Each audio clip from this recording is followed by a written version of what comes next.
Catch yourself yawning when you're tired? Here's why. Our brains require a cooling process, much like your computer. When we're tired, our brain's temperature increases.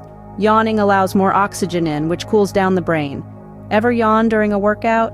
That's because physical activity heats up the brain too. And it's not just humans. Animals yawn for the same reason. So the next time you yawn, remember, it's not a sign of boredom. It's your brain's personal air conditioner kicking in.